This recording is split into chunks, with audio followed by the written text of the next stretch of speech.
Good morning, Dog Nation. I am Brandon Adams, and this is DawgNation Daily, the daily podcast for Georgia Bulldogs fans, presented today by Merriweather and Tharp. We are happy to have you with us. One of the things I'm really excited about on today's show is we're going to have a chance to have Terrence Edwards on. Terrence is a great guest every Thursday, but in particular today, awesome day to have on Terrence Edwards because just last week, he was in San Antonio at the All-American Bowl, one of the big high school football all-star games, and he had a chance to kind of be a part of he was coaching there, so he was kind of right there in the mix with Talyn Taylor, the Georgia wide receiver, the five-star signee for the Dawgs. So Terrence, who's already kind of put a lot of this out on social media, will give us particular insight here into what he liked from Talyn Taylor. You're going to love this from Terrence Edwards. That comes up in a moment. What you'll perhaps like less, recap of last night's blowout loss for Georgia at Tennessee. The sky is not falling for Georgia basketball. We'll talk about why that is here coming up in just a little bit. And to begin things, the sort of weird drama between Georgia and Carson Beck would seem to have gotten a little weirder. We'll talk about some of that here today. We'll kick it off with that, and we'll try to figure out what it all means. I have my feelings. I'm sure you do too. So let's do that off the top. It is DawgNation Daily, the daily podcast for Georgia Bulldogs fans, presented today by Merriweather and Tharp. And it begins right now. Today's episode of DawgNation Daily is brought to you by Merriweather and Tharp, your source for Georgia divorce. Find them online at georgiadivorceteam.com. Presented by DawgNation.com. This is DawgNation Daily, the daily podcast for Georgia Bulldogs fans. Here's your host, Brandon Adams. For the most part, this show is me just sitting in front of a microphone and sort of spouting out the first thing that comes to my mind, and I'm sure probably a lot of days that's exactly what it sounds like.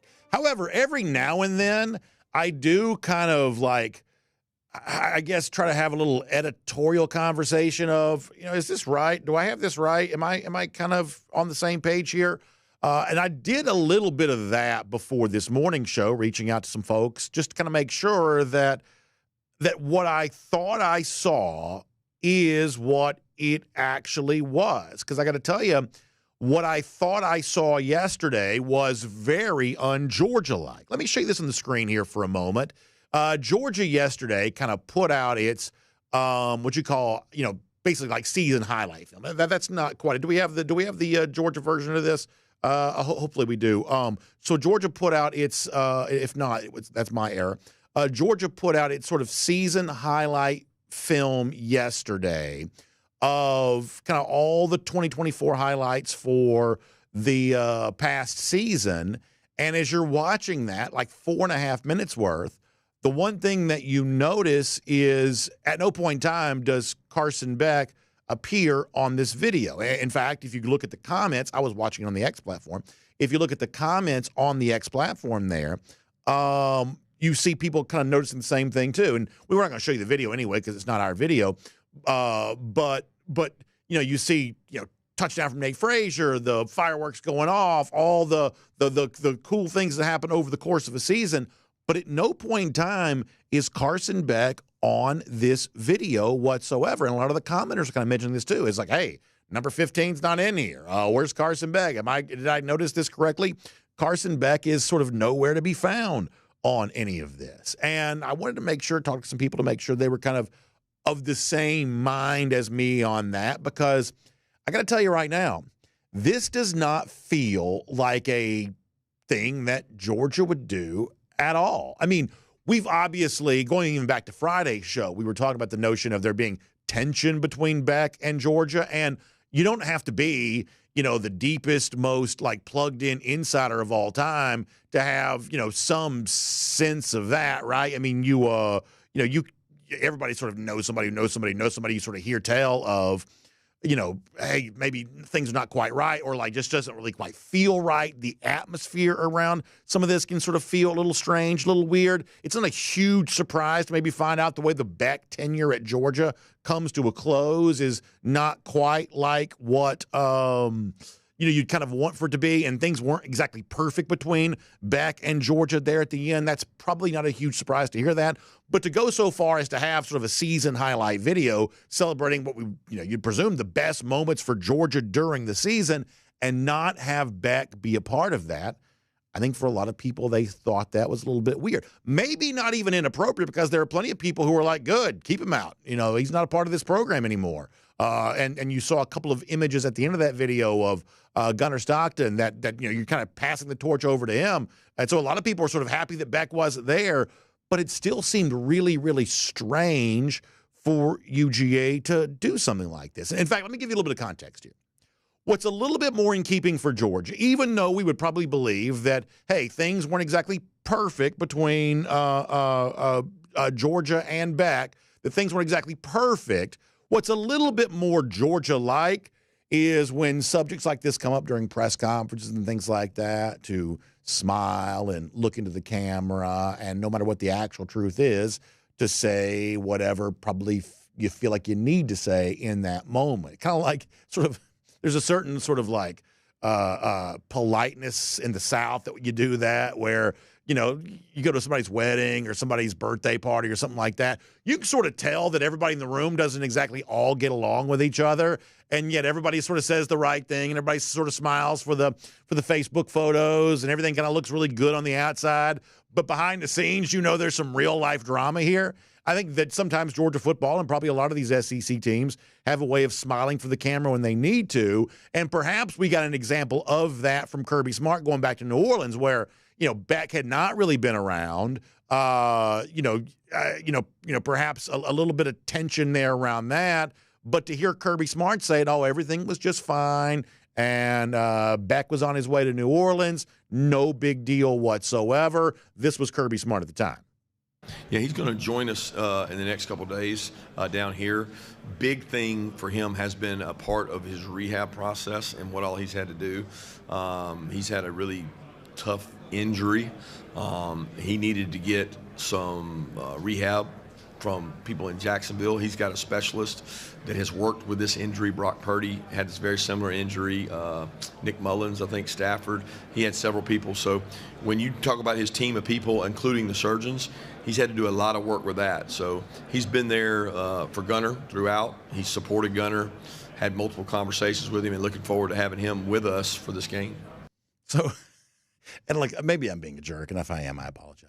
But listening to Kirby say that right there, doesn't that sound exactly like all those times after Beck had thrown like 3 interceptions of, well, I don't know what y'all think y'all see. I feel like Carson Beck's out there doing his job, and I think he's doing great. I think Carson Beck is a really good quarterback. Like, it's sort of the same tone of voice. It's sort of the same kind of like half smile as he's speaking. Like, I don't know, something about that really kind of sounds a lot like some of the I guess less believable praise that Smart kind of heaped on Beck after games this season, kind of no matter what the in-game results were. It sort of sounds like the same thing there of, oh, yeah, Carson Beck's going to be here. And he's had, what was it Kirby said, multiple conversations with Gunnar Stockton in the lead up to this.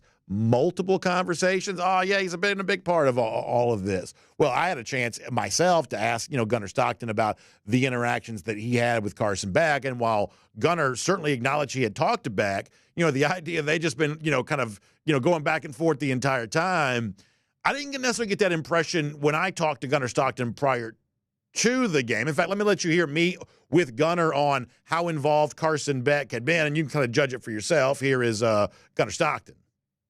Have you been able to have any interactions with Carson Beck since it's been known that he's hurt and now on his way to the NFL and you're the guy? Have you had any kind of personal interactions with him since then? I haven't. He called me a little bit ago, but I'm really excited that his surgery went well, and I'm excited for his future. So Gunnar, who would never tell a lie in his entire life, I don't think it'd even be possible for him to, says, yeah, he called me. We talked. Like Kirby makes it sound, oh, they've had multiple conversations. I didn't necessarily get the vibe that they had multiple conversations from talking to Gunnar Stockton, but Kirby's going to look into the camera, and like a good Southern gentleman, he's going to just sort of say what needs to be said to kind of make it look good on the outside if that's what needs to happen. But now that we have like a 4.5-minute highlight video put out from Georgia, and now that Carson Beck's nowhere to be found in that video, boy, that's the kind of thing that sort of feels like it doesn't happen by accident. And, at first I was kind of like, man, this feels like an unforced error for Georgia. This sort of feels like one of those things that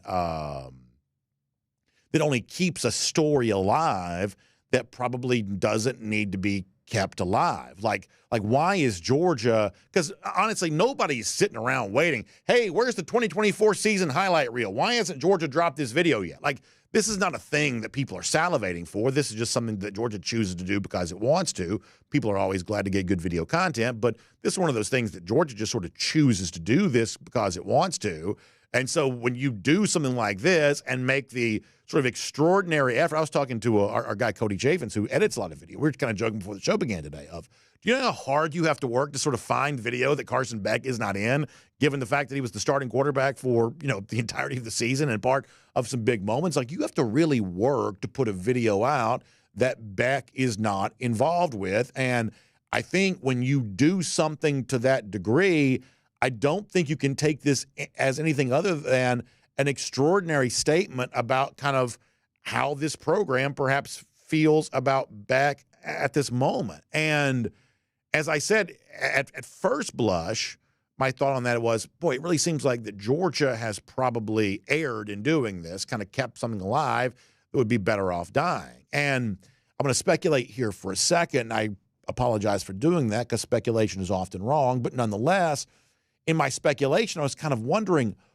well, why would, like what is this about? Why would they do this, given the fact that when it comes to public statements, they almost always go so far out of their way to avoid anything looking like controversy. Why would they do something like this, via video? And the only conclusion I can draw here is, and this is my speculation, I apologize if this is wrong. The only conclusion I can draw here is this must be for the players. Because if the players were unhappy about a season highlight video that Beck wasn't a part of, they would probably speak out on this. And they would probably say, hey, where's 15? Where's our quarterback? Where's our guy?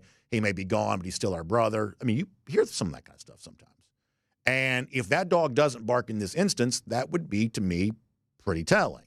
That the extraordinary step of a 4.5-minute video that doesn't include your starting quarterback from the previous season, that must have been done with the mood of the former and current Georgia players in mind, no matter what is said publicly on the subject. And it does give us a little bit more context about what we did on last Friday's show, the idea of, as CBS Sports reported, tension between Georgia and Carson Beck. In fact, now that this video thing has happened, I think that's fairly strong confirmation of that tension. Let's go back and reread what CBS reported just the other day. We'll show you this here on the screen.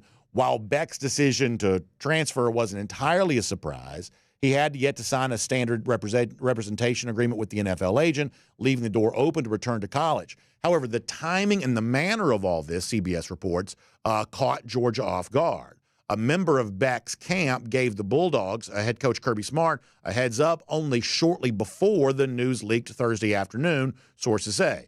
Though, now this is important, that is not to say that Georgia expected Beck to be back in Athens. The CBS Sports story from last Friday goes on to say, and we'll show you this on the screen here too, that the nature in which Beck's departure played out contributes to further sourness in the breakup. Sources say Georgia at large had already been miffed with Beck being away from the team during much of the playoff preparation for the Sugar Bowl, as Beck sought opinions from doctors in California and Texas.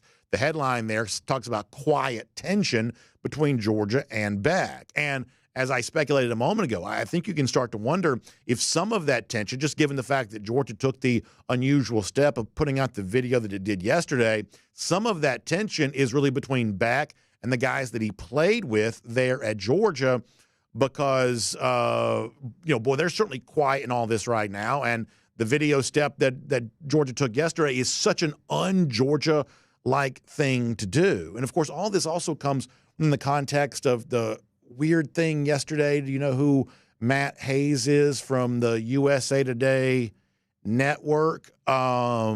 He had his weird thing sort of from the Beck camp yesterday that sort of seems to ignite the Beck side of this kind of drama between Georgia and Beck right now.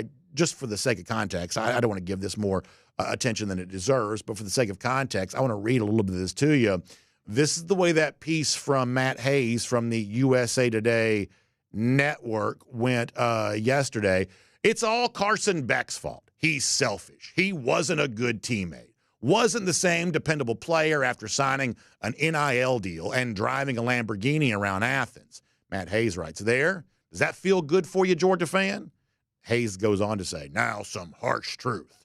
When Beck, the former Georgia quarterback, decided last week to enter the transfer portal after initially declaring for the NFL draft, the first team and coach to try to secure him, the very first, was Georgia and Kirby Smart.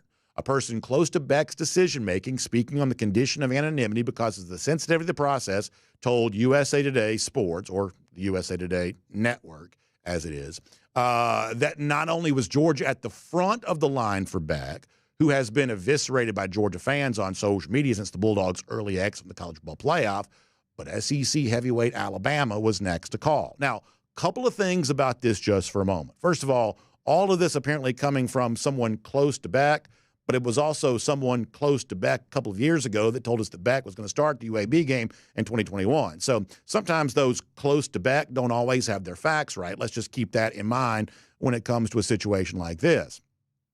And also, I'm not going to get into the reporting of that too much, of Georgia was first to reach out or Alabama was second to reach out, because all of that's pretty flimsy anyway. We don't really even know what that necessarily means in this particular context. So that's almost, I would say, fairly meaningless. Of they reached out first to do what? To say what? What specific conversation took place there? We honestly don't know. And it's never been our assertion that Georgia doesn't think that Beck is a good quarterback. It's just been our read on the scenario that it seems like Georgia, much like Beck, both sides perhaps, just sort of ready to move on here just for a moment. And that, sort of, I think sort of, seems to be the case in all of this. But the other part of what I just read to you from Matt Hayes from the USA Today Network that I find to be, I guess, the most interesting is just how harsh the tone is and how much, it kind of comes after Georgia fans for, what was the word he used? Is eviscerating Beck? Now, let me ask you this for a moment, and I'm asking this for a specific reason. Have you seen Georgia fans eviscerating Carson Beck for really anything? I mean, really. Now, as a starting quarterback at Georgia, there has been debate. People did not like the Lamborghini. Many Georgia fans do like the old pickup truck of Gunnar Stockton better. And to be frank, a lot of Georgia fans just sort of like Gunnar Stockton better. And I can't say that I'm not one of those people. There is certainly some of that, a stated preference for one archetype over another. Perhaps that's true. But have you really seen evisceration of Beck on the part of Georgia fans? I mean, we, at the risk of sounding immodest, we talk to more Georgia fans on a regular basis than probably anybody does. And I hadn't seen that evisceration. In fact, we've been at each other's throats over what the definition of a DGD is in light of Beck's departure. So, it's almost like Beck's become a footnote into the ongoing conversation that exists around Georgia here right now. There's very little in the way of evisceration of Beck by Georgia fans. But what if that's not the real issue? What if the issue, as I said earlier, which was perhaps the motivation for Georgia doing the video that it did, which was the Georgia players themselves are just not that into Carson and not that sad to see him go, and just not that into him, right? I mean, what if that's what this is really all about? And that doesn't mean that Carson Beck's not a good player. And we've said all along that the Carson Beck story is a little bit of a complicated one. I didn't always like him, but there were times I was glad that Georgia had him. He wasn't really great, but he also was pretty good. He didn't really have an amazing moment at Georgia, but he was pretty good sometimes at helping UGA avoid disaster. Like the overall legacy and resume of Carson Beck here at Georgia is a fairly complicated one.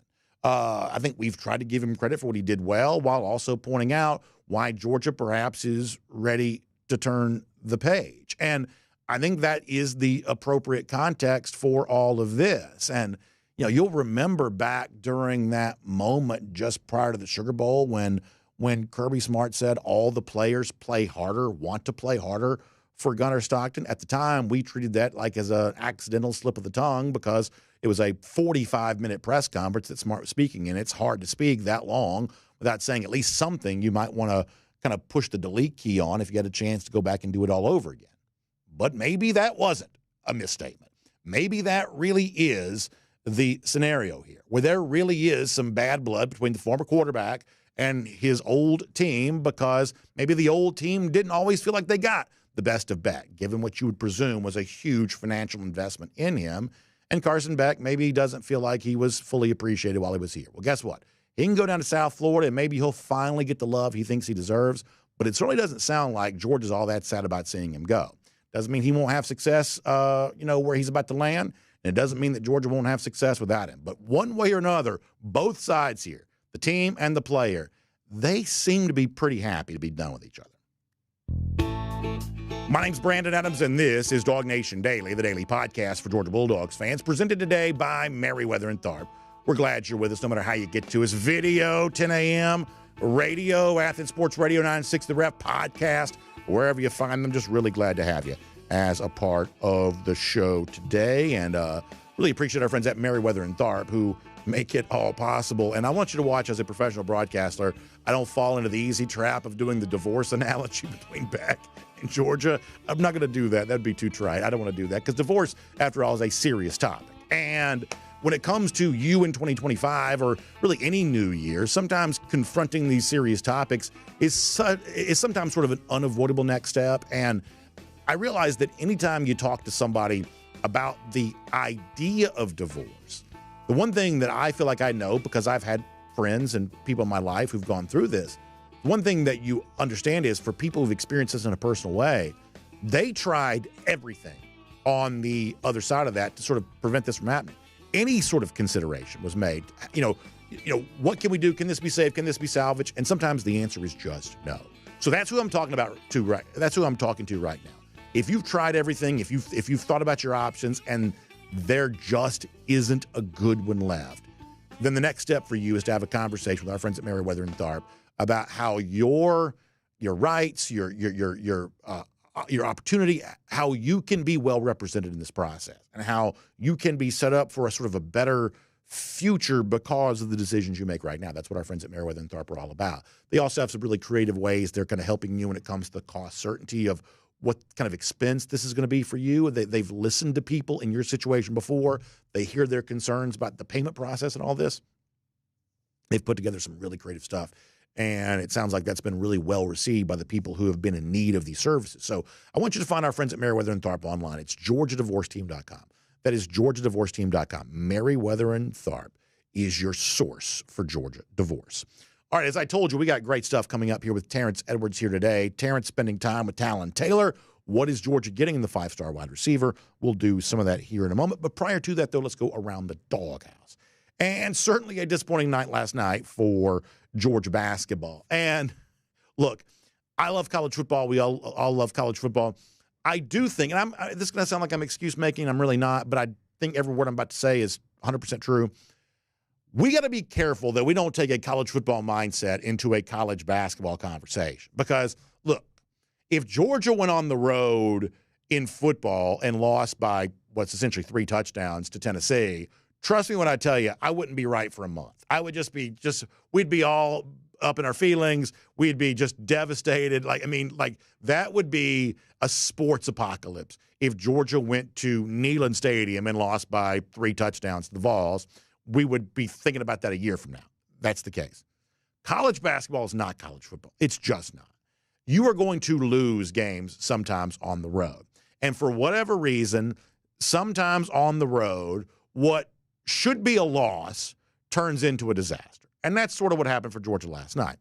But they're also coming into last night like 12-point underdogs. They weren't expected to win this game anyway, and it was not expected to be particularly close. Now, the one thing we did say going into last night that turned out to be 100% true, how many times on yesterday's show in that sort of brief window when we were talking about college basketball, because we're still a football show, we know that, how many times did we talk about the idea of offensive rebounds and how Georgia had used offensive rebounds to kind of help, beat a couple of ranked teams in Athens last week, but Tennessee was likely going to have the edge on that in Thompson Bowling Arena last night, which, by the way, that place is a tomb, man. It looks like an Egyptian pharaoh would be like buried at the bottom of that place. Like it was before Tennessee kind of got rolling in the second half.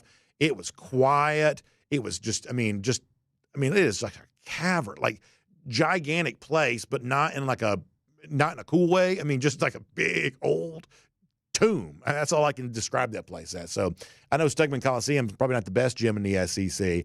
I think I'd probably take Stegeman over, that just old mausoleum that Thompson Bowling Arena is. But either way, it finally came alive a little bit in the second half last night. But we talked about offensive rebounds. We said extra possessions was going to be the issue. And then Georgia also gave the extra possessions because of turnovers. Look, Tennessee shot abysmally in the first half. Terrible shooting performance, but they had 12 offensive rebounds. And so they're only down by a point. That was really foreshadowing what the second half was going to be. They go into full court pressure. Georgia doesn't handle that. And then for basically the final 16 minutes, you were essentially just kind of playing out the string. That's just sort of what that was. However, do not be surprised if Georgia shakes this loss off, because the truth is the other day Tennessee got blown out by Florida, and now they've shaken that off. So don't be surprised. And they got beat by Florida bad. Don't be surprised if Georgia shakes this off. Don't make this more than it is. This is still a Georgia team trying to fight its way up the ladder in a rough and tumble SEC. So, the idea that it's all going to be sunshine and rainbows, that is just not what it's going to be. Tough one for Georgia, a chance to bounce back against a hated rival on Saturday, the number one team in the land. They just took down Mississippi State the other day. That's a pretty good Mississippi State team. And Mike White, by the way, last night after the game, kind of previewed the need to shake this one off and get ready in front of what's going to be an awesome environment at Stegeman Coliseum on Saturday. This is what White had to say about that. Yeah, we'll be ready. Our guys will be ready and to compete, and our guys will be prepared. They have to play really well, of course, to beat a team who is ranked number one, of course, played really well last night. The adjustments that they made without arguably the best player in the country, credit those guys. They're terrific offensively, defensively. It's going to be a battle, of course. We look forward to Stegeman rocking and giving Auburn our best shot. We got to flush this one as soon as possible. We'll get home real late. Guys got to get to class tomorrow, and we'll start talking about Auburn tomorrow afternoon and try to figure out the best plan possible.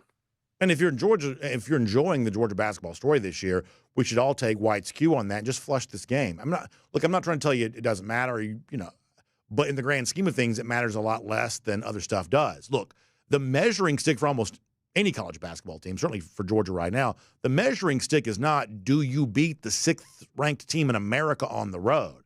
That is not the measuring stick for success for virtually any team in America. Georgia's going to have its chance to earn some road wins later on this year in, a little bit of a, different scenario. But getting it done in Stegeman Coliseum, having an environment on Saturday even more intense than it was for the 2 home games last week, that's the next charge for Georgia, we believe.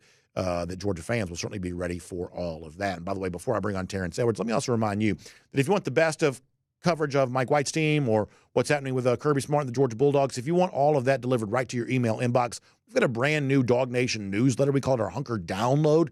You can get that today. Sign up for it by going to DawgNation.com/newsletter for more information on that. Everything that happens with the UGA delivered right to your email inbox. It's a perfect way to start your day. Our buddy Jack Leo's curating that, doing a great job. I'm a little bit involved in this too, which is kind of a fun thing to be a part of too. So check out DawgNation.com/newsletter. You can sign up for our Hunker Download, delivered right to your email inbox every single day. All right, so I told you, really good stuff. Terrence Edwards got a great evaluation of Talyn Taylor. Let's find out more about that and the other stuff going around with these dogs. Terrence Edwards here today on DawgNation Daily, presented by Merriweather and Tharp. From Athens and across the SEC or wherever the recruiting trail may lead, here's a DawgNation.com insider. Say hello to Terrence Edwards, and I got a lot I want to talk to Terrence about here today. But Terrence, let me give you a chance to respond to the topic we addressed off the top of the show. Georgia's typically the kind of program that sort of avoids drama at all costs, but when you see the video they put out yesterday, the Beck camp, what they're saying, seems like there's a little bit of an ongoing feud maybe with Carson Beck as he goes to Miami, and Georgia as it turns the page with Gunnar Stockton. Some of this stuff a little bit more public than things with Georgia in the past have been. Is that fair to say in your mind? Honestly, I haven't seen it, so I don't know what's going on with the Beck camp or what UGA put out yesterday. So you're going to have to catch me up and catch me up on what's going on. Well, so Georgia put out a video yesterday, like 4.5 minutes worth of season highlights, and Beck wasn't in the thing at all. Like not even a frame was Carson Beck in there. And for a lot of Georgia fans, they're sort of taking that as that's a pretty interesting statement about how at least the program is feeling at the moment that Beck would not be in this video whatsoever. Do you find that read by some Georgia fans fair then? If Carson is not the only outgoing player that's not in the video, then I would say they were probably just promoting the upcoming team. But if there's players like Michael or Etienne or any of those guys that's in the video, then that could be some issue. But I would have to look at the video and make sure that there's no former Dogs in this video, and they're really just trying to promote the next generation of the 2025 version of the Dogs. So I would definitely have to look at it. But if Carson, the only one that's been omitted from this video, then you could probably read into that. We did see some Jalen Walker. We did see some Malachi Stark. So some of the guys who are leaving were at least featured in the video then. But right. Well, then if there's some smoke, there's some fire. So, I mean, a lot of this seems to center around, as a coach, I'm curious your perspective on this. There were some people, perhaps even George itself, there were some people who thought maybe Beck, after the injury, owed Georgia a little bit more, whether it's more of a presence around New Orleans part of the Sugar Bowl, a little bit more of a heads up that he was transferring somewhere else. It seems like there wasn't really a robust line of communication between Beck's camp and Georgia, prior to the game against Notre Dame and prior to Beck's decision to go somewhere else. As a coach yourself, would you like to see a little bit more of an open line of communication between the now former Georgia player and his now former team? Yeah, I think the lines of communication goes both ways. I think both camps should have an open line of communication with each other about whatever Carson decided to do. If that's to turn pro, if that's to go into the transfer portal, what is my rehab going to be like? Like, there should have been an open line of communication. I don't know if it was or not, but it just seems like it wasn't. So I'm shocked that both camps have dug in the sand, and maybe it was time. Maybe it's time for a change. Maybe it's time for Beck to get a fresh start, and maybe it's time for Georgia to get a fresh start. And that's okay sometimes. It is okay. I still consider Beck a damn good dog. I think he did a lot of great things. He won an SEC championship this year. I think the one play that I'm actually going to remember the most about Carson is coming in and taking that handoff. I played quarterback. I understand how difficult that was with a elbow that needed surgically repaired. So that was tougher than people may think. So that is probably going to be the play that I'm going to remember, that he sucked it up. And it's his right elbow, and I can't remember if he had to hand the ball off with his right arm or his left arm, but that is more difficult than you think. So that is going to be the play that I remember Carson, because he laid it out on the line in a Georgia uniform, and that's all I can ask for. So I think that's really a fair point for sure. The other thing I wanted to talk to you about, kind of going back in time here a little bit, because this was like the other controversy prior to the latest controversy, was what seems to be a little bit of a fan divide between, or I should say a divide between fans who I would say in larger numbers are more critical of some of the Georgia coaches, primarily Mike Bobo, and some of our former players, or people who you might think of as a little more like program insider types who are just a lot more skeptical of that criticism. I've talked to you enough to know that you're pretty complimentary of Mike Bobo, and you think that he's a good coach. You've certainly said that on our show plenty of times. Fans are going to say, but yeah, Terrence, you were playing when he was starting his coaching career. That's your boy. That's your guy. Y'all are connected, whatever else. Like, why do you think there is such a divide between people who are a little closer to the program, who seem to be saying one thing, and in some cases, a percentage of kind of what I think of as sort of the rank and file fans who are a lot more critical? What do you think that divide is based on?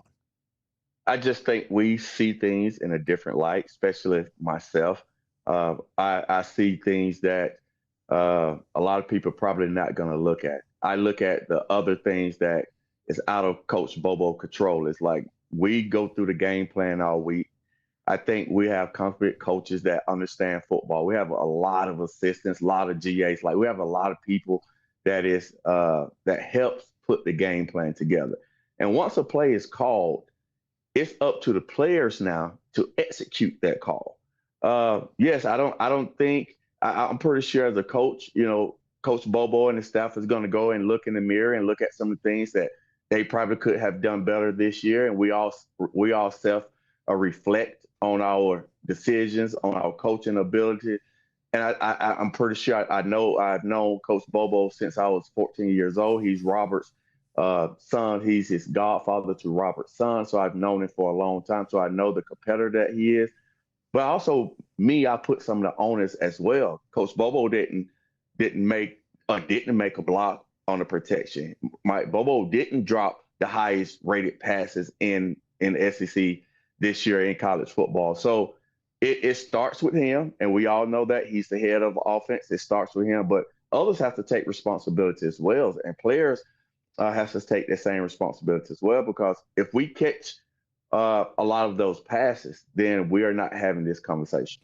So one of the things that I've said is I'm actually pretty optimistic about what I think that Georgia can be next season. Obviously, it would have been great for Trevor Etienne to come back, but I think that Nate Frazier's a guy that, to me, has a look of someone who could be a Sony Michel or a DeAndre Swift level player for Georgia, and perhaps be kind of in more of a featured running back role than we sometimes have seen Georgia guys be in the past. I genuinely like what I think is an impressive crop of transfer receivers. Zachariah Branch coming in, Noah Thomas from Texas A&M. Thomas was a very productive player a year ago. Branch is an electrifying athlete. We're going to talk more about at least one of these high school signees here in a moment, but they're pretty exciting. Oscar Delp coming back. I think that's a really big deal for Georgia.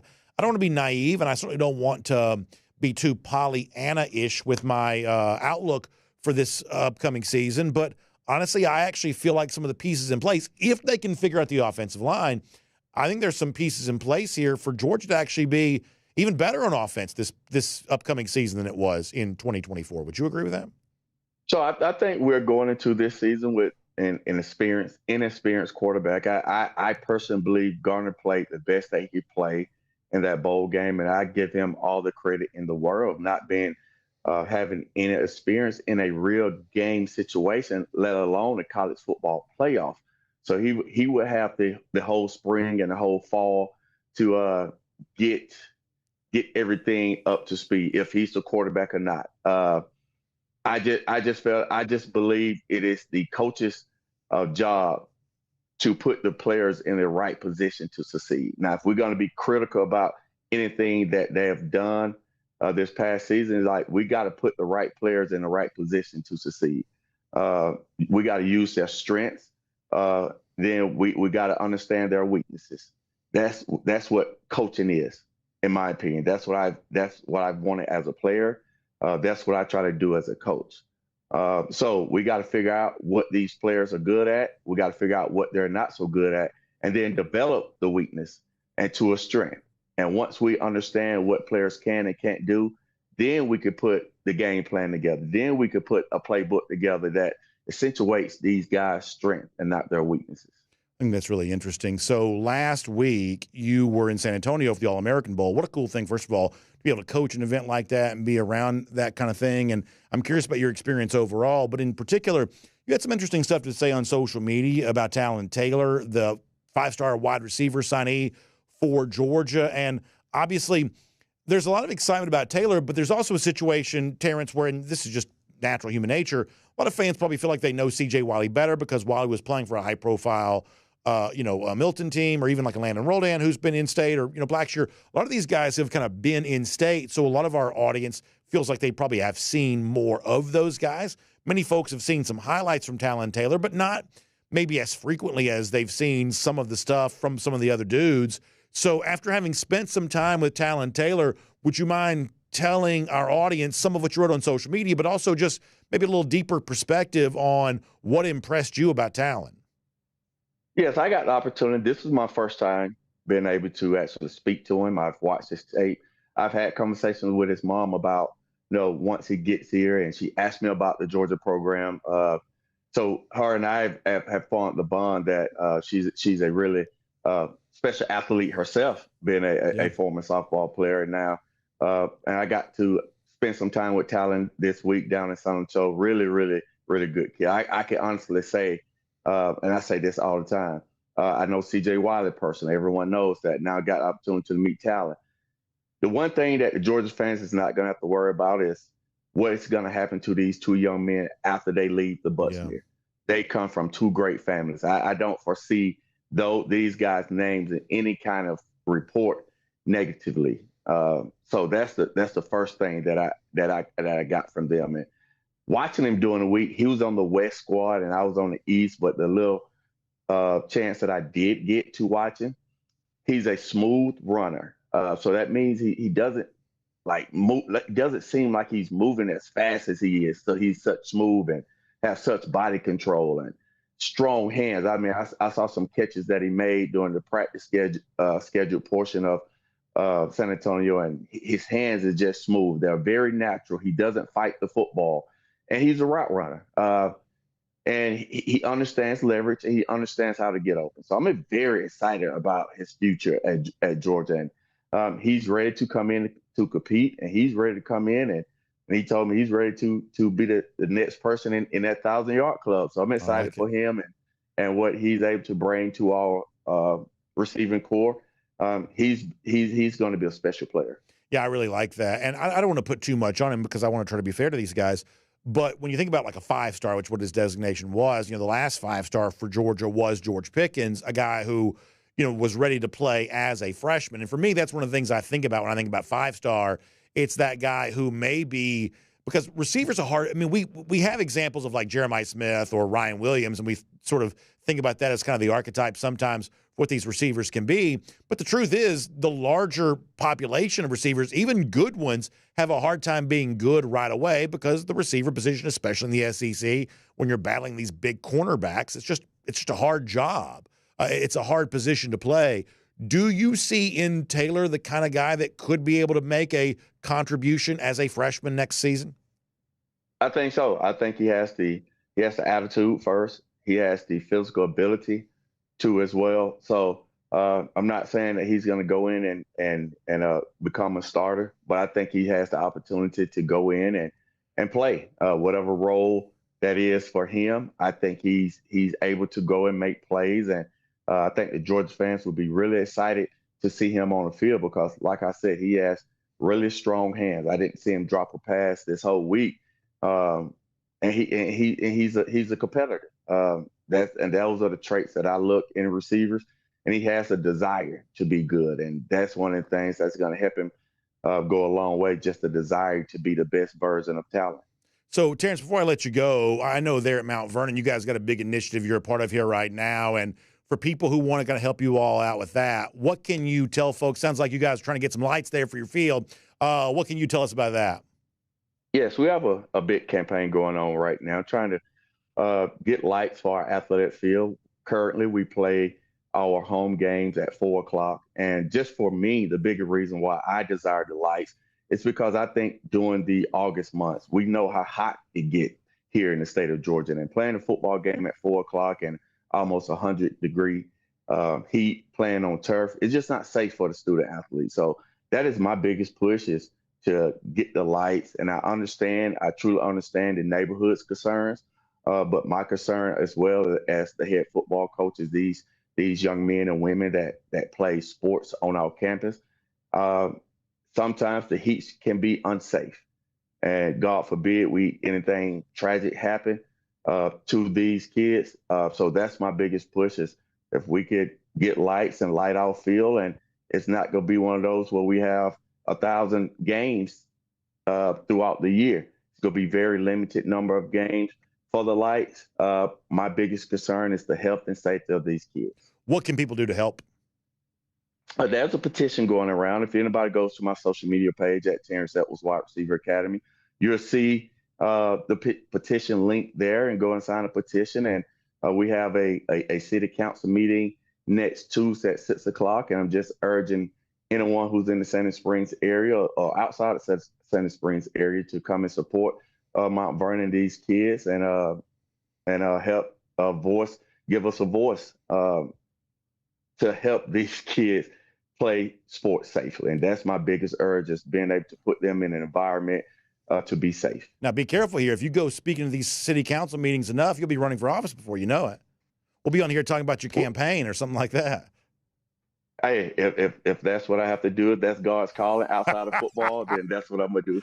I like that. You'd have my vote for sure, Terrence. Hey, thanks so much for your time. Appreciate that. And obviously, we'll look forward to having a chance to talk to you right back here soon on DawgNation Daily, presented by Meriwether and Tharp. Thank you. Good stuff. Let's take a look around the rest of the league. This is SEC Through. So, yeah, great stuff there from Terrence Edwards. I had a chance also when we were in New Orleans to briefly hang out for a little bit with some of Talyn Taylor's family. And, they are so excited about, being around Georgia and all that kind of stuff. It's really fun to watch guys like that at the beginning of their Georgia career. And it sounds like, of course, Georgia being Georgia, a lot of these early enrollees that did travel for the game, like they had them working out, going to the gym. And I mean, it was all scheduled time for those guys when they were there in New Orleans. But, to talk to some of Talyn's people, I mean, they were just thrilled about the start of the Georgia era there. And you get the sense, as Terrence said, whether it be, guys like CJ or Talyn, good crop of just good young men kind of representing this next generation of receivers. I'm really excited about that. Oh, boy, Georgia needs it so bad. But it sounds like they may have some good ones coming in here, and certainly good families coming in there with them. So I love all of that. Can't wait to see more of that around UGA. Now, let's get ready to go cruising around the SEC, courtesy of Royal Caribbean. And been telling you, internally, there's been a lot more chatter about the upcoming DawgNation cruise and the excitement there about that. I love when our organization starts to get fired up and ready to go for this. It lets me know that we are getting close to it. And I'm always excited because every time we take one of our DawgNation cruises, obviously we're thankful to have hundreds of people who come back and cruise with us again after having cruised with us before. But there's also always a collection of first-timers who've never been on a DawgNation cruise, or perhaps they've never been on a Royal Caribbean cruise, period. And for those folks, I am always so happy to kind of showcase them what you're seeing on video right now, if you are watching the show on video. And that is Perfect Day Coco Cay. Y'all, when I tell you, there is nothing like this kind of private island oasis, like right there in the middle of the Caribbean.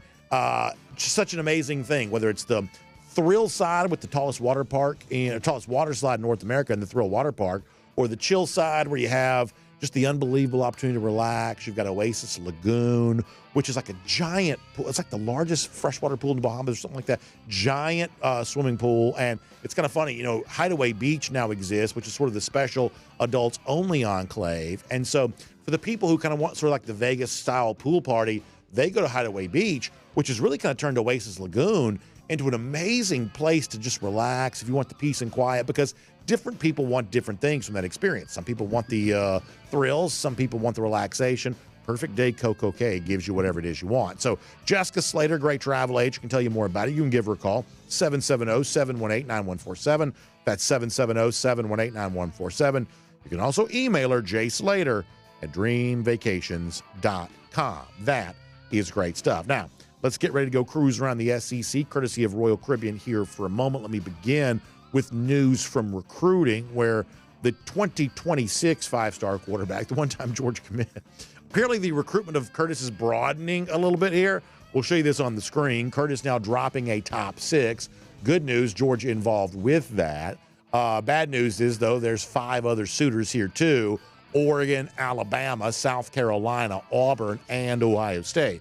What's interesting is when the window opened for in-home visits with 2026s the other day, we saw Mike Bobo right away there with Curtis in Nashville. Certainly seems like Curtis and Bobo have a pretty good relationship here, so we expect Georgia to be a factor in this all the way to the end. But just to be honest, when it's a top 6 as opposed to Georgia and somebody else, obviously there's a lot of people perhaps feeling like they have some sort of shot here at Curtis, so keep that in mind. Also, speaking of former Georgia wide receivers, just the wide receiver position in general, we have information now that Anthony Evans, who put his name in the transfer portal recently, he's now got a new home. Evans on his way to Mississippi State. So some of these, we had Damon Wilson going to Missouri the other day. Now you got Evans on his way to Mississippi State. So some of the Georgia players in the portal starting to find their portal homes here. And to reiterate a point I've kind of made in the past, one of the things that I think people say, well, the talent level of a place like Georgia is lower than it used to be. And in one respect, it seems hard to deny that, at least from a certain vantage point. But boy, the thing I still continue to pay attention to is that whatever erosion has happened to Georgia's depth, in terms of where players who leave Georgia transfer to, we're not seeing a whole lot of evidence that, like very few players leave Georgia and go to Ball State, for instance. It's Wilson going to Missouri, could have gone to Ohio State. It's Evans going to Mississippi State. 1,000 of these guys always go to Nebraska for whatever reason. USC. Like, when Georgia players leave and go elsewhere, it is Power 4 and nothing but that, which I think kind of speaks to the overall talent level. In the case of Evans, seems like he's pretty intriguing talent. It does. Obviously showed you something in the kick return game. I think you kind of wanted him to have that opportunity there at wide receiver, but for whatever reason, it just didn't quite happen.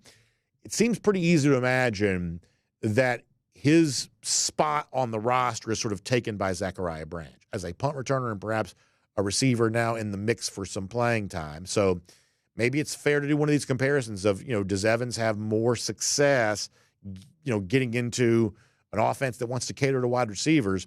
Does he have more success there than Zachariah Branch does here? Or does the fresh new location for Branch give him a chance to kind of live into some of the hype he had coming out of high school? It'll be probably a comparison that somewhat gets made.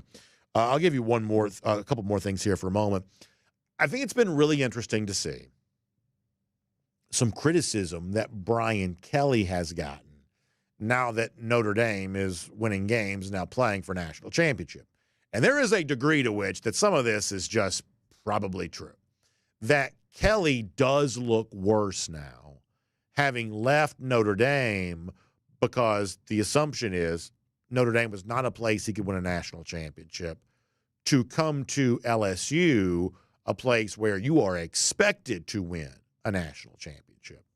But all of a sudden now we've got, 3 years on the job for Kelly at Notre Dame, I should say for Kelly at LSU, and, frankly, they're no closer to a national championship now than they were when he started. In fact, he probably squandered a year with a Heisman quarterback in Jaden Daniels, really kind of regressed here this year. They've had a hard time figuring out the transfer portal.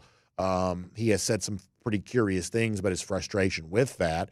They've just had a hard time winning some of these negotiations for the kind of players that change your fortunes. This was a pretty big disappointment now for Kelly, and the program that he left because they weren't going to win a national championship. Well, now they are playing for a national championship with Marcus Freeman, and this may be short-sighted, and one of these days maybe we'll look back on it and say that opinion wasn't exactly, prevailing wisdom over the long haul. But there is no Notre Dame fan anywhere that would trade Freeman for Kelly. And I don't think there's any kind of college football observer that says, hey, maybe Kelly is the better of the two coaches right now. That Freeman's just a lot more energetic, a lot more exciting. That Kelly has a little bit of a tarnished brand at the moment. And he doesn't seem to be all that popular at LSU right now either. This is a very interesting year coming up where it has, for the most part, been kind of peacetime around the SEC when it comes to coaches and their job and hot seats and things like that. Like, I don't know that Kelly gets fired at LSU, but boy, you talk about any kind of quality of life, they just got to be better. And when you watch the way in which, kind of teams in that sort of western quadrant of the SEC are wanting to compete, are wanting to be, in sort of that championship conversation, it gets pretty tough for LSU here. And I do think that Kelly suffers by the comparison of what Freeman is doing at Notre Dame. That's the conventional wisdom, but conventional wisdom isn't always wrong. Sometimes whatever you see at face value just really is true. And in this particular case, that may be the situation. Let me give you one more thing here for a moment. I saw from Paul Finebaum the other day what I thought was a little bit of a curious comment, kind of casting sort of a dire forecast for the future of the SEC. Finebaum on with Matt Barry, his show. And I like Matt Barry, but it's always interesting to me how different Finebaum sounds when he's not on his own show than when he's on other shows. I think that's kind of interesting. But Finebaum telling Barry, I don't care what any of my colleagues say in the South, there's no way to sugarcoat this year for the SEC. There's no way to alibi it. There's no way to say anything other than we got a team from Indiana and a team from Ohio playing for the national championship in Atlanta. Well, that is certainly true.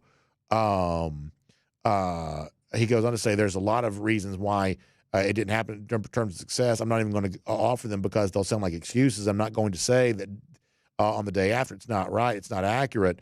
Everybody has the same issues. It's just how you deal with them. You start out with the number one team in the country, obviously Georgia.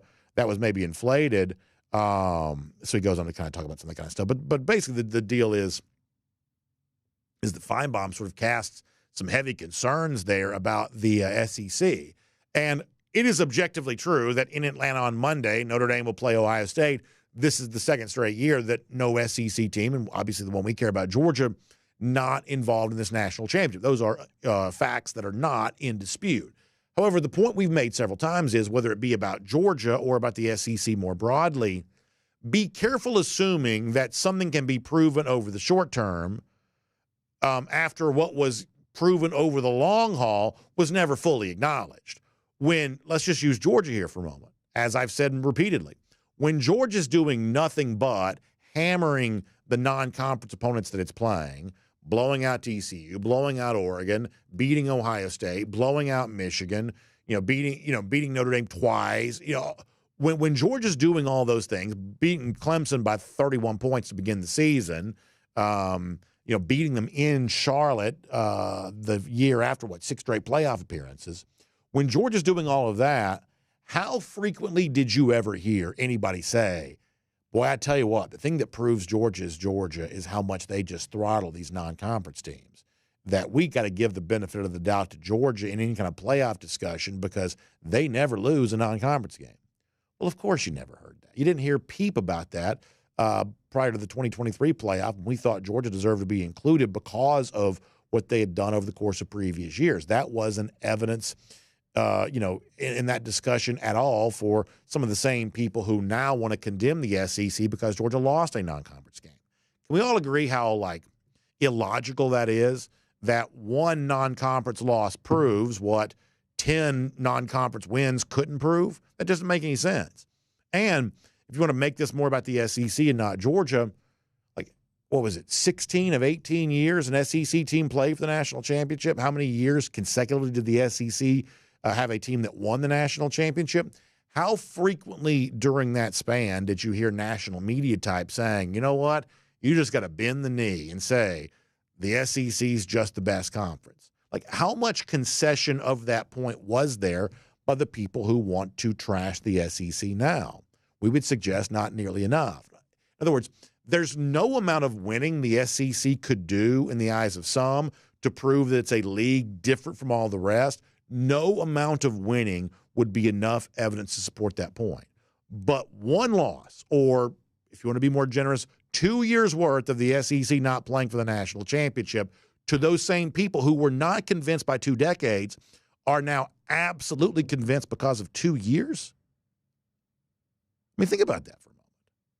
Once again, that is completely and wholly and totally illogical. And for those of us who don't pretend to be objective, and I don't, I love Georgia football, and I like SEC football more than any other sport, more than any other sporting thing. Sitting down on a Saturday and watching SEC football games, there's nothing I like more than that. Obviously, mainly Georgia, but the other teams too. I enjoy watching them play. I am not objective. I don't pretend to be. But when you hear some of the non-SEC arguments being made, hard not to notice that some of that doesn't exactly sound like emotionless neutrality, just calling balls and strikes, whatever the truth might be. Some of that from the sort of non-SEC voices doesn't quite sound very objective either when you see how flimsy some of the facts they grab hold of are, while how much of a sort of previous preponderance of evidence that sometimes got ignored. So do with that what you will, including the dire concern on the part of Paul Finebaum here, serving some folks in that audience perhaps. We'll make that cruising around the SEC courtesy of Royal Caribbean. Let me also give a shout out here to our friends at Academy Sports and Outdoors just for a moment, because we love this time of year. In fact, it's sort of back now. My son, it's January, but he's had baseball practice he pretty much does baseball every day, but he's had baseball practice however many days in a row in January already, and some days he's got 2 practices. Like, that's just kind of what it is. It may not seem like baseball season where you are, but trust me, for a lot of folks in our audience right now, it never stops being baseball season, and the start of January is definitely that. You go to any kind of batting cage or anything, it's just amazing. It's like being at Disney World. You got people in line to use the cage. It's just crazy, even in January, how packed, these baseball facilities are here right now. Well, for the audience that loves that kind of stuff, or if you're into a different sport, basketball or whatever else, or if you just like good-looking UGA apparel, all of the stuff that you need for all the fun stuff you're doing outside here in 2025, our friends at Academy Sports and Outdoors have got you for all of that. Plus, you can take advantage of convenient stuff like curbside delivery. You love the prices. That's always a really good thing. You're going to be suited up, geared up, also well supplied for all the sports stuff you got going on here in 2025, or just the outdoor activities that you love. Our friends at Academy Sports and Outdoors have you for that. Find them online, academy.com. That is academy.com. All right, just for fun here for a moment, do y'all know who he's on X? I think he's really funny, although I don't know him at all. Don't really know much about him. I just think he's funny. The guy, he calls himself Skinny. I think the account debuted around the time that Jacob Eason was the Georgia quarterback. It just sort of lived on after that. He calls himself Skinny on X. Well, he went and found like a tiny still frame of Carson Beck in the video that Georgia put out. We'll give him a golden shoe for that today. So Skinny Dog 10 gives you the hashtag GDD with the very grainy screenshot, what appears to be a little bit of Beck, and at one moment in the highlight video we talked about a little earlier. So all of that in good fun. Skinny's a funny guy. We will give him a golden shoe for that here today. Lousy, stinking Gators. No drama with them. We just know how bad they are. 1,531 days. That's how long it's been since Florida's beaten Georgia. That is our Gator Hater Updater. Y'all have a great day. We'll see you back here tomorrow. DawgNation Daily, presented by Merriweather and Tharp. And on video, time now for the R.S. Andrews Cool Down. R.S. Andrews, when you turn to for your air conditioning, heating, plumbing, and electric needs. They show up on time. They do the work that's promised, the price is promised. You can trust them on all of that. All right, we're going to get your comments here, and then after that, we're going to bounce out of here and get rolling. But I hope you're having a great day, and we'll find out what's on your mind here right now just for a moment. Clayton Davis says the picture behind me is cricket. We've done this before. Of course, I always appreciate all feedback, Clayton, yours too. But we've confirmed this 55 times. The picture does admittedly sometimes look askew, but we've checked it, we've measured it, we've done all that kind of stuff. It is actually not. It just looks that way. I think it's the shadow that creates that. Is it a parallax view? Is that what we're talking about here? Kind of a parallax view? Yeah. By the way, we talk about we're just changing camera angles. We just go right to it. It's actually pretty amazing. Sometimes I'm always amazed by this is like a real show sometimes. So yes, first of all, how much do you love the old school 1980 Coke bottle? I still really like. Thankfully, I've had national championships in my lifetime, so I'm able to appreciate those. And by the way, shout out to Jittery Joe's, getting a little extra love from the. You know what? Maybe Clayton works for Jittery Joe's. Maybe that's what it is. Maybe Clayton dropped that in our comment section as a way of getting some love for the Jittery Joe's commemorative can. Perhaps that's the case. If so, I'm not mad about it. But after all these years, I still love the 1980 Coke bottle. I still love that.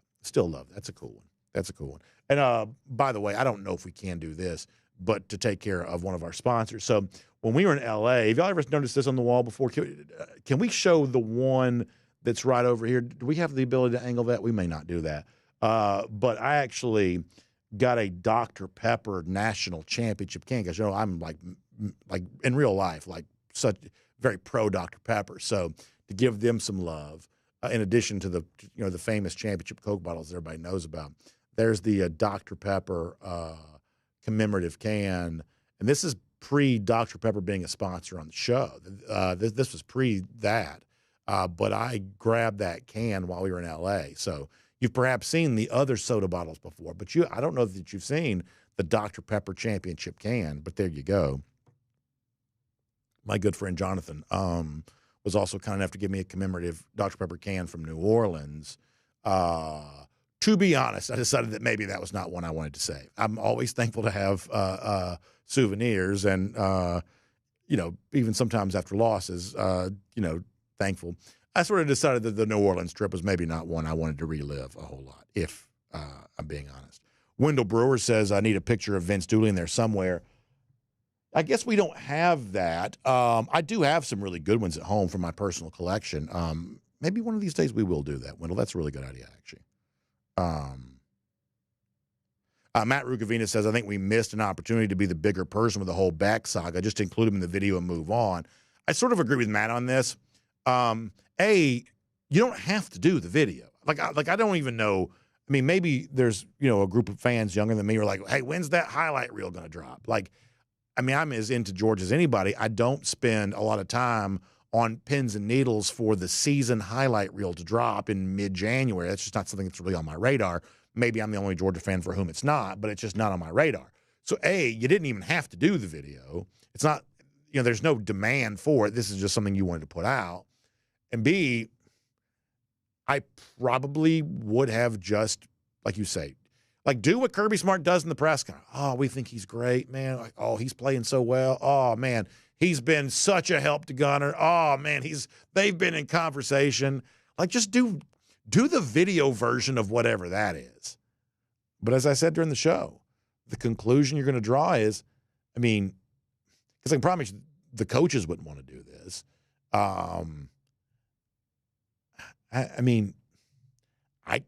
If I had to speculate, and if you do something this conspicuous, there is going to be speculation about why you did it. That's just how it goes. My speculation is this is what the players want. My speculation is that demonstration is a reflection of how the players feel. And as I said, what's his face from the USA Today network, that sort of fiery, sort of retort at Georgia of, well, guess what? Y'all called Carson Beck before you did anything. That, I think, is also about feeling jilted. Not by fans, because the fans haven't done it. Matt Rukavina is as big a Georgia fan as anybody. He's in here defending Beck even after all of this. And that's actually fairly representative of what Georgia fans have been doing. And once again, at the risk of sounding immodest, there's nobody that talks to or hears from more Georgia fans than I do on a daily basis. They're just our comment section's a pretty good reflection of Georgia fandom overall. And the idea that Beck has been eviscerated in these comment sections is untrue. It is just untrue. He has been criticized at times, but it's not unanimous necessarily in terms of what shoulder of the blame he takes for this past season. So if the Beck camp or certain aspects of the Beck camp are in their feelings, I don't think it's the fans they're mad about. My guess is it's probably the fact that for one way or another, these Georgia players probably would rather play with Gunner Stockton, much like at one point in time they've expressed preferences about other quarterbacks in the past. Matt Pritchett asking about where does Georgia turn at offensive tackle and outside linebacker. If I had to assume, your tackles next year, Ernest Green and Monroe Freeling. And I want to right now cast my lot with both those guys. That I don't think anybody realized how hurt Green was for most of this year. I know that kind of come across like I'm excuse making. And if it doesn't work out, then y'all can come back here and yell at me. But I am as big an Ernest Green fan as I've ever been. I'm as big a fan of Ernest Green's as I have ever been. I am as big a fan of Monroe Freeling's as I have ever been. If Monroe was sitting right here, he'd take up the entire desk. But if Monroe was sitting right here, he'd look right in the camera and say, I did not play well against Notre Dame. He would own that. He would take it head on. People who are kind of around him in the locker room are basically saying that is what he essentially said after that game against the Fighting Irish. The person that would sugarcoat his performance against Notre Dame the least would be Monroe Freeling himself. That is just an unavoidable fact. He did not play well. If Monroe Freeling was in the open market right now, every team in America would want him. Literally every team in America. So Monroe's my guy and Ernest Green's my guy. Now there's a chance maybe that Green possibly comes into the guard conversation. Maybe, I guess. But I am still pretty high on Ernest Green. I'm still pretty high on Monroe Freeling, despite, what might have been different conversations at times during the year for the reasons I just mentioned. Also, interesting that, portal's obviously closed. Draft declaration is obviously over because that was the deadline of that was yesterday, right? We did not hear am I correct about this? We did not heard a peep about Micah Morris. Is that right? So our assumption is now that Morris will be coming back for this year too, right? That's a pretty big piece, I think. I think Morris, I like his toughness. I think Morris can be a pretty good one. Is that right? Is Kirk Schultz right here? Has Bob Uecker passed away? God, it's so sad. So sad. Obviously, Uecker was, you're talking about a gigantic figure. When I was a kid, Uecker was in every TV commercial. Uecker was sort of like what Charles Barkley or Shaq kind of is now, where like they're always in commercials. The Mannings a little bit too. Although Mannings and Shaq and Barkley, these are all-time, great players, Hall of Fame level players. In the case of Bob Uecker, he'll be the first to tell you. In fact, that was a part of his shtick for a long time, going on the Tonight Show and things like that he was not a great player and kind of made a funny persona for himself around that, but a really good broadcaster. And really, last season was still doing some Brewers games, right? Am I right about that? Was still doing some Brewers games? Just an unbelievable personality. Honestly, for people my age, the thing they know Uecker for probably the best is being the play-by-play voice in the movie Major League. And it's amazing, on a funny way, like Uecker in Major League, Vin Scully in For the Love of the Game, which is a very different kind of movie. But it's like the Brent Musburger's a little bit like this in Rocky II. That broadcasters sometimes make movies that they're not actors, but they kind of make the movie. And people probably remember Uecker from Major League as much as Charlie Sheen or Corbin Burnson or any of the actors in the movie. Uecker's probably as well remembered as anybody. He was just that big of a personality. So it sounds like he has passed away here, if that's the case. I know he'd been battling illness. That's very, very, very, very sad news. Very, very sad news. And, it's one of those things, if you're younger than me, you may not really have much, because Major League came out in 89, I think. If you're younger than me, you may not have any knowledge of Uecker whatsoever. It's if you like to go down like YouTube rabbit holes, going down some old, is it Miller Lite? Was that the commercial that he did the most of? That's where he kind of did the I'm down in the front row gimmick. Miller Lite commercials, really funny. Tonight Show appearances back when that was a really big deal, very funny. The Major League movie, really funny. Uecker was a player. He played with Hank Aaron in Milwaukee. So he was a Major League player. But, okay, so there you go. The Brewers putting this out. Heartbroken to announce that Brewers icon, Baseball Hall of Famer Bob Uecker passed away at the age of 90. So it says Baseball Hall of Famer, but that's not as a player, though, right? I'm not in any way disparaging. I just told you he was a broadcasting icon. But I'm just trying to make sure I have my memory right on this, or my knowledge, not memory, because obviously that happened before I was born. But just an all-time figure around baseball, just an unbelievable personality. Unbelievable personality. A funny joke I think he was famous for was something along the lines of like he and Hank Aaron combining for the most home. Like he just had a lot of really good jokes like that. Really very funny. Very funny. He was awarded the Ford Frick Award. Yeah. That's how he's in the Hall of Fame back in 2003. And that's for being once again, I'm not in any way disparaging, but that's for being a broadcaster. Yeah, correct? being a broadcaster. Yeah, because his whole humor was about not being a very good. He's the one that joked about. Of course, he's a Major League player, so a lot of that was overstated. But like one of his sort of funny comedic bits was kind of making fun of himself as a player. He was so funny. Every now and then you have, players that have a good sense of humor. Uecker didn't have a good sense of humor. He was funny. He could have been a comedian. In fact, Mr. Belvedere a lot of this is coming back to me.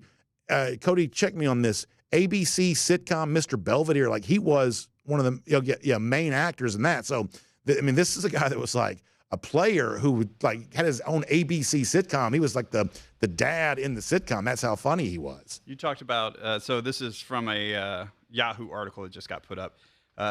He hit 200 over 6 seasons playing catcher with the Milwaukee and Atlanta Braves, Phillies, and Cardinals. One of his 14 Major League homers came off the great Sandy Koufax. Wow. In typical Euchre form, he worried his homer would keep Koufax out of the Hall of Fame. He also homered off of Hall of Famers Ferguson Jenkins and Gaylord Perry. Oh, that's good. That's awesome stuff, Cody. I really appreciate that. Really well done.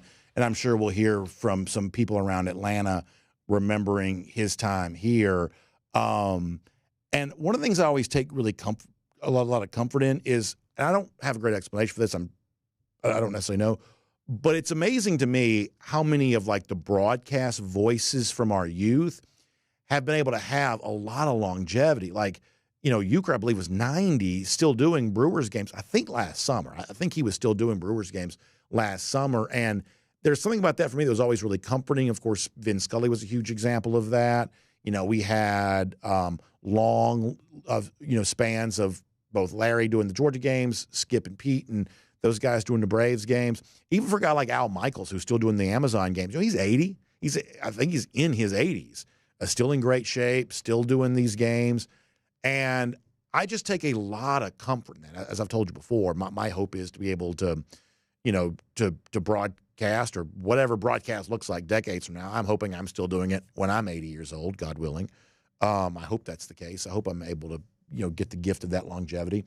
But I just have always taken a lot of comfort that a lot of these broadcasters are still just really good at kind of an advanced stage of life. And I think that Euchre was sort of an example of that. Beloved in Milwaukee, for sure. So Philip Jordan Wells, who's always so great with the pop cultural references, is got some good ones in here too. That's really good. So Bill Sanders, who kind of knows the radio world, says he did do most of the home games last summer, but no longer traveled. And what that brings to mind for me is, wasn't that the same story for Larry Munson? What I believe was his last season of 2008, right? Am I remembering this correctly? That Munson at the end was doing the Georgia home games, but was not traveling with the team by then. I believe that's the case. So, kind of sad news. And, like not everybody's a baseball fan. Not everybody probably knows as much about that. But in the 80s, whether it be sitcom, commercials, things like that, he was just a celebrity. Like he was, as I was kind of coming of age as someone who was sort of obsessed with all that kind of stuff, he was just sort of a celebrity. Going back to Georgia football for a minute, Henry Dion says, here's a potential line I could get behind. Jaw Jackson, Ernest Green, Micah Morris, Daniel Calhoun, Monroe Freeling. Yeah, I mean, I don't know that you're going to be able to put Micah Morris at center. I don't know. But, I mean, I will tell you that a lot of people really do like Jaw Jackson, like really think he has a chance to be a great player. Now, can he do that next year? To be honest, that still seems a little bit early for me, but I mean, there are a lot of people who tell you, and we had a chance to interview him, and you talk about like, it looks like, just a giant. Because I'm 6'2". Yo, I have 37-inch arms. I mean, I'm not a small person. Jaw Jackson could have thrown me over his shoulder like a sack of potatoes. Like he could have picked me up with one hand. He's just a giant of a dude. And a lot of people think that he has a chance to be really good. I totally agree that Morris coming back is probably a big deal for Georgia. I don't know that you can play him at center. I 100% agree with Daniel Calhoun. I think that Calhoun, my prayer for the spring is that Calhoun can be the big-time breakout performer, because I think he certainly could be.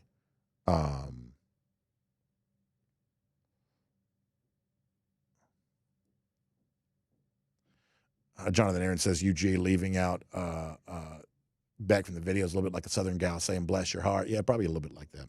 That's probably true. Lance D says that Euchre was the king of self-deprecation. He was really good at that. Really good at that. I mean, for sure. By the way, Gary Roach giving another shout-out here to our Chambly Bulldogs, Davin Bellamy and Cody Chafin's well represented. We need some pictures of Cody in his football attire. Oh, Henry Dion also asked a good question. Who would you rather have right now, Manning or DJ Lagway? And don't say Gunnar Stockton. just because we've seen more of him, I'd probably take Lagway over Manning right now. And I'm not anti-Arch Manning. I'm not. I think there's a really good chance that Manning's a pretty good player. I do. Now, it's sort of weird that it seems like coming into Texas games a couple times this year, kind of coughed up the football or something like that. So people want to kind of grab hold of that. I think there's a chance that Manning is probably pretty good. I do. He had a really good spring, it seems like, for Texas a year ago. But I'll always take what I've seen over what I haven't. And so if you force me to take one or the other right now, I'd probably take Lagway. The SEC quarterback, and I can't believe I'm about to say this because this is not where I would have been to begin the season. The SEC quarterback I'd take over anybody right now is Lenore Sellers. That, to me, is one of the most interesting stories we've seen. And, you know, Shane Beamer, to his credit, seemed to know this because he kind of got who was one of the transfers that was like, you don't have a quarterback, or I forget who this was. And he's like, are you sure you want to say that? I mean, it seems like Shane Beamer knew Lenore Sellers was pretty good. And I don't mind telling you, I spent a lot of September into October calling Sellers the worst quarterback in the SEC. I think that's probably what I thought that he was. Well, gosh, by the end of the year, he may have been playing the best football of anybody. And he probably, maybe too much hype going to the bowl game or something like that. I mean, you got to be careful making him like the Heisman favorite. That's always a tricky thing to do. But I think Lenore, if I had my choice of any quarterback in the SEC for now, I'd take Lenore Sellers. But to go back to the original question, I think Lagway, because he's played more, is more valuable than Arch Manning. But it's a fun year for SEC quarterbacks. Y'all, do not be surprised if Jackson Arnold, who got benched at Oklahoma, and I think a lot of people were mad at Brent Venables for making that decision. Do not be surprised if Jackson Arnold doesn't find new life in a Hugh Freeze offense. So you got that. Lagway is going to be interesting.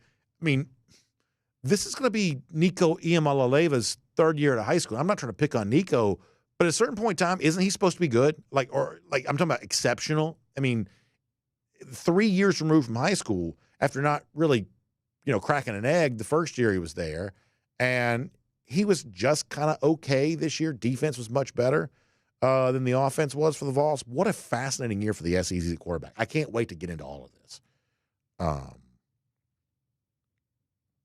Cannot wait to get into all of this. There you go. There's a little Cody Chaffins. What number, Cody? Is it? I'm 63. There you go. Right there in the middle, obviously blocking nobody, which is a big part of my career.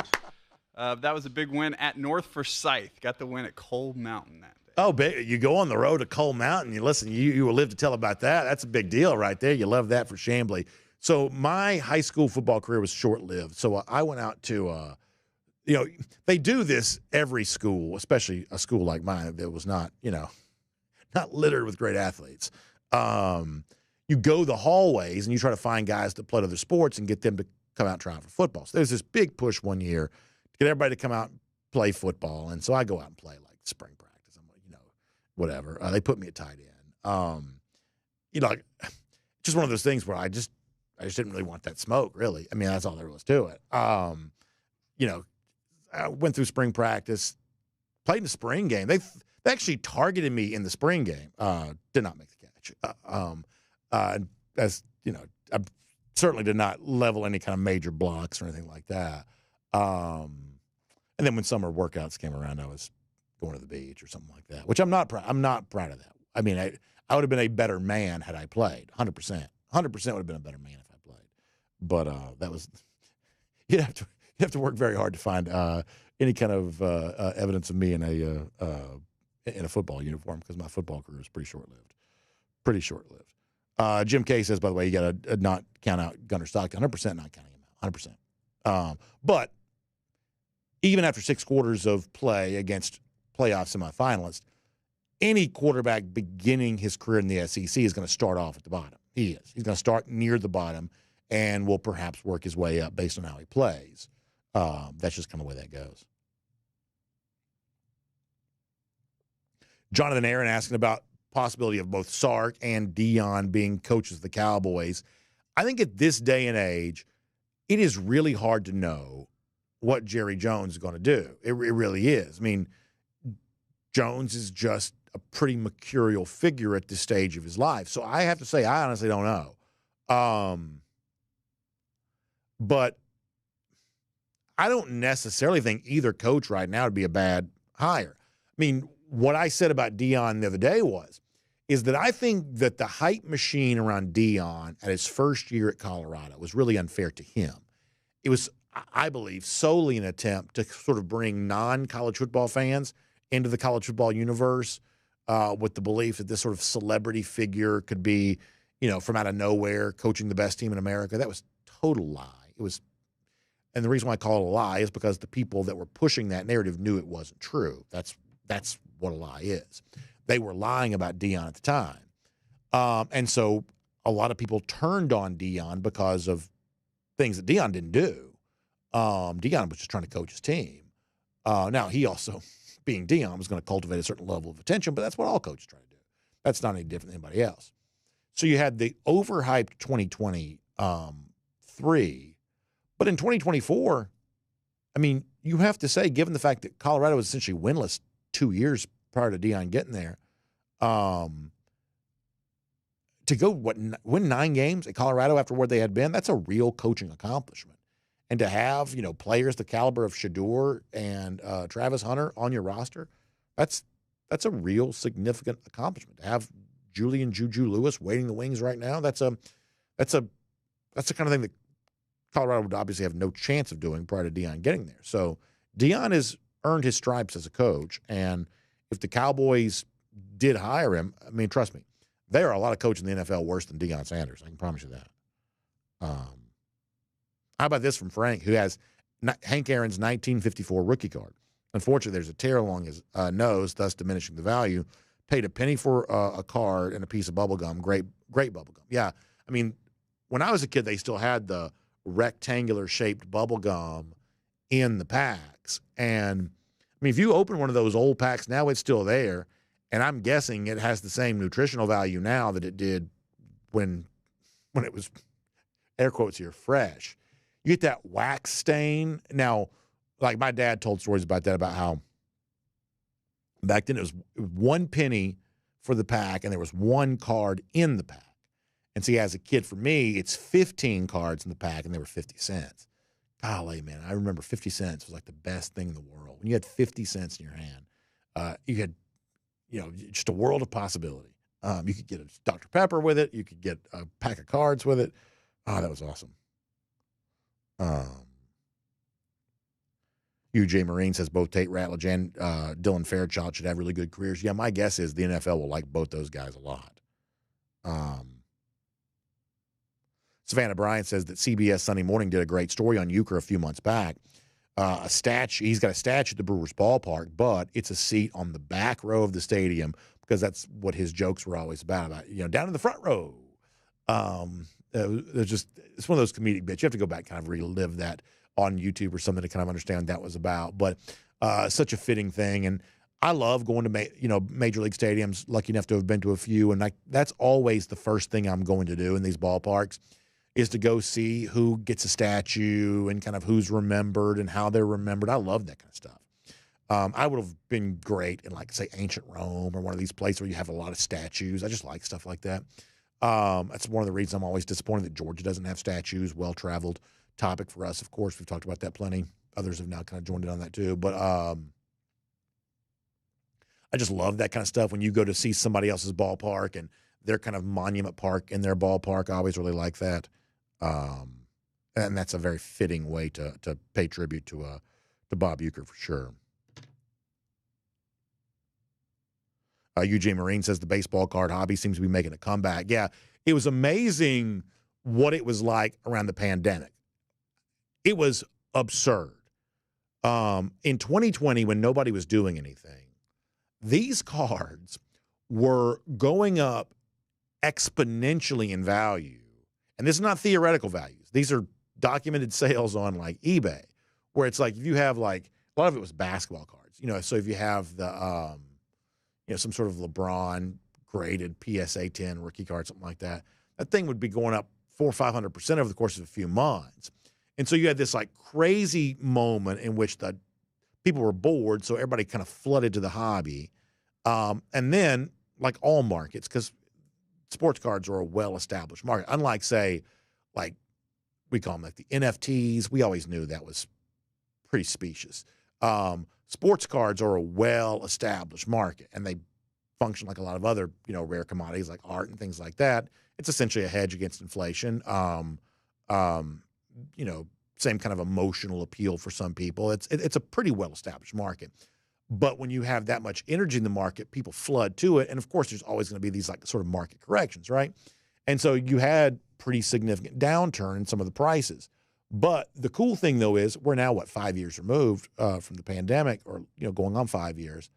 A lot of the people that came into the hobby around that time, essentially like gold prospectors, a lot of them have kind of stuck around. And, as the hobby is sort of stabilized, there are more people in it than there used to be, which is a good thing. I mean, it's not uncommon now to see sports card shops again. Like when I was a kid, you had almost as many, sports card shops in Hall County as you did Baptist churches. In every corner there'd be a sports card shop. That was because there was a huge boom around baseball cards, sports collectibles during my time growing up. And then for a long time, the local card shop just disappeared. Well, it's sort of back now. There are like really, really big ones, but there are also like sort of normal sized ones like existed when we were kids too. Randy Hall pointing out that it's Hacksaw Jim Duggan's birthday today, 70 years old for a hacksaw. I was always amazing. I used to go to a lot of wrestling events, a lot of live wrestling events. To use a phrase that's familiar to wrestling, Hacksaw was always as over as anybody. I mean, his gimmick was as well received as anybody's was. Like, you talk about a guy that just made a career for himself. Really pretty amazing. All right, let's see what else before we go. Randy Hall says, do you think that Dylan Raiola would start for the Dawgs next year? I don't know. That's a really good question. I don't know. I would say that Raiola had some good moments at Nebraska this past year and some moments where, left some questions. I don't know. I don't know. I do believe that Georgia is happy with Gunnar Stockton, how he would compare with Dylan Raiola. I won't pretend to know the answer to that. Let's see what else. Rhett Dallas says he thinks that Stockton will be the fourth best quarterback in the SEC this upcoming year. Says Florida, Tennessee, South Carolina will have better. Manning will average at best against real competition. You may be right. The one thing that, I try not to do is be too emphatic about things we just have very little evidence of. If I'm going to give you a strong opinion, I want to base that strong opinion on some evidence. And I'm not saying you're going to be wrong. You may get a chance to come back and say, BA, it was exactly the way I told you it would be. And if you are, I'll be happy to give you credit for it. But in terms of me kind of buying into something, like we don't have a ton of evidence about Manning or Stockton yet. So we can speculate. But in terms of more definitive statements, it's much easier to make a definitive statement about a Sellers, a Lagway, or a Nico, guys we've seen a lot, even a Jackson Arnold maybe more so. It's just a little bit easier to make more definitive statements, even if it's a definitive statement of, hey, some of this hype is a little too much. Easier to make definitive statements about things you've seen a little bit more of.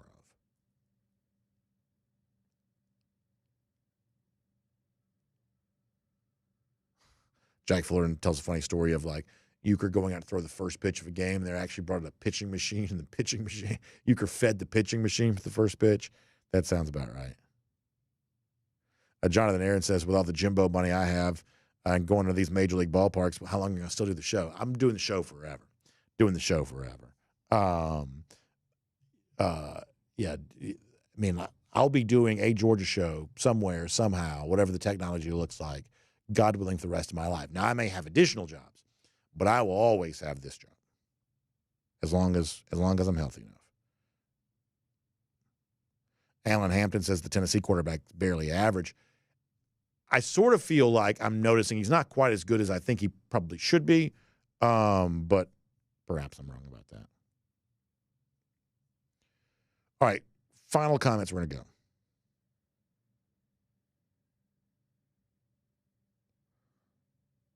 A little bit of chatter about Mike Gundy there at DawgNation.com. Yeah, interesting future for him. Obviously, one of the more disappointing teams in America on the field this year was Oklahoma State.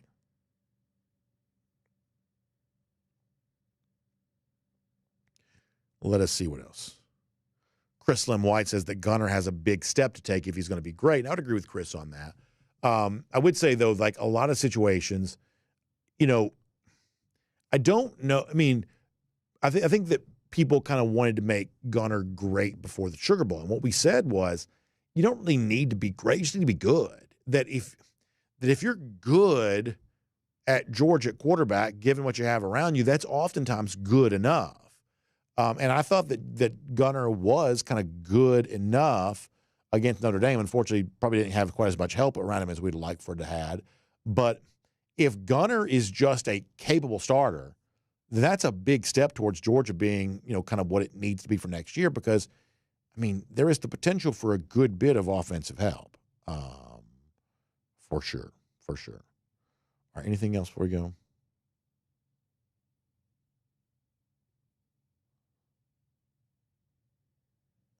Kent Holcomb says some of his son's baseball cards from the 80s still smell like the bubble gum.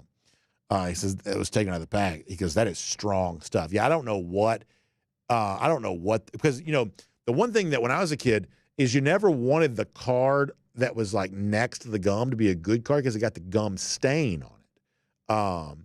And I guess back in the 50s when it was just the one card and the piece of gum, I guess that was on every single card almost. But the gum would stain the card with like some sort of chemical that, they were never coming out. There's no telling what that was. And I usually ate the gum. I usually did eat the gum.